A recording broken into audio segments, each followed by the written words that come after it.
जय भीम, नमो बुद्धाय। आज 26 जनवरी 2021 प्रजासत्ताक दिन। आज ही के दिन डॉक्टर बाबा साहब अम्बेडकर जी ने इस देश को जो संविधान दिया, आज वो लागू हुआ। इस दिन की आप सभी लोगों को, मेरे जो सुन रहे हैं उन सभी लोगों को आज के दिन की ढेर सारी मंगल कामना है।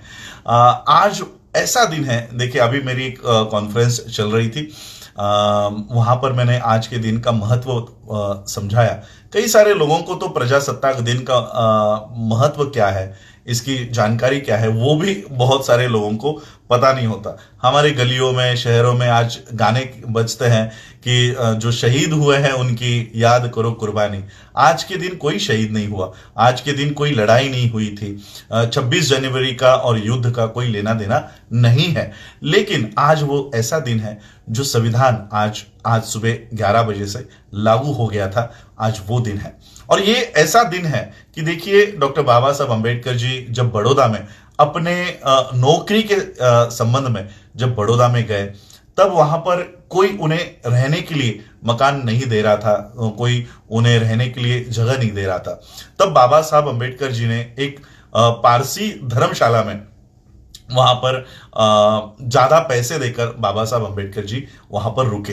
लेकिन जब पारसियों को पता चला कि एक अछूत जाति का व्यक्ति हमारे होटल में, या कहो कि धर्मशाला में रुका है, तो वो सारे पारसी मिलकर वहां पर उस धर्मशाला पर आए, बाबा साहब को धमकी दी, बाबा साहब को मारने की धमकी दी, और बाबा साहब को उस होटल को या उस धर्मशाला को छोड़ना पड़ा।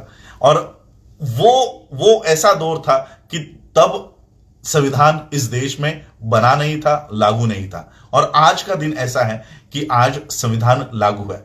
तो ये कंपैरिजन में बताना चाहता हूं कि जब संविधान नहीं था, तब संविधान निर्माता को, संविधान जिन्होंने निर्माण किया है, उन्हें धर्मशाला में भी प्रवेश नहीं था। और आज जब संविधान लागू है, तब उन्हीं का परपोता 5 स्टार होटल में बैठा है, और ये सिर्फ और सिर्फ बाबा साहब की बदौलत है। हम अपने शरीर के, अपने चमड़े के जूते भी अगर बाबा साहब के लिए बनाए, तब भी वो काफी नहीं होगा।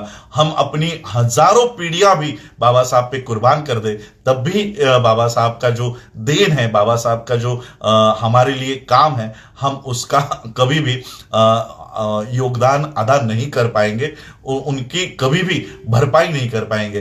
तो मैं आज के दिन बाबा साहब को थैंक यू बोलने के लिए आज आपके सामने आया हूं। हम सभी लोगों को आज बाबा साहब को थैंक यू बोलना चाहिए कि बाबा साहब, आपके संविधान की वजह से आज जिस बच्चे को स्कूल के बाहर बैठने के लिए मजबूर कर दिया जाता था, स्कूल के टैप का, नल का पानी भी पीने से इनकार कर दिया गया था, पानी तक पीने की सुविधा नहीं थी, आज उन्हीं बाबा साहब के संविधान की वजह से, एक बोतल दीजिए ना, वो जिनको बाबा साहब को पानी पीने का अधिकार नहीं था, उन्हीं बाबा साहब के संविधान की वजह से आज हम लोग ये इंपोर्टेड पानी पीते हैं। तो ये बाबा साहब की देन है, इसलिए आज हम सभी लोगों को बाबा साहब को थैंक यू बोलना चाहिए कि थैंक यू बाबा साहब, आपकी वजह से आज हम इस देश में एक अच्छी जिंदगी जी रहे हैं। सिर्फ 72 ईयर्स हुए हैं, 72 साल हुए हैं इस देश को, संविधान को लागू किए हुए।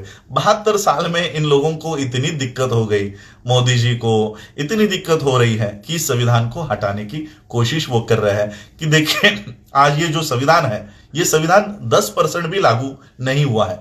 10% भी लागू न होने के बावजूद भी बाबा साहब के कम्युनिटी ने, या इस देश के लोगों ने इतनी तरक्की कर ली है। जिन लोगों को रास्तों पर चलने के लिए मनाही कर दी गई थी, बैलगाड़ी में बैठने की मनाही कर दी गई थी, आज वो लोग हवाई जहाज में बैठते हैं, हवाई जहाज उड़ाते हैं। तो ये जो परिवर्तन है, ये जो व्यवस्था परिवर्तन है, ये बाबा साहब के संविधान की वजह से है।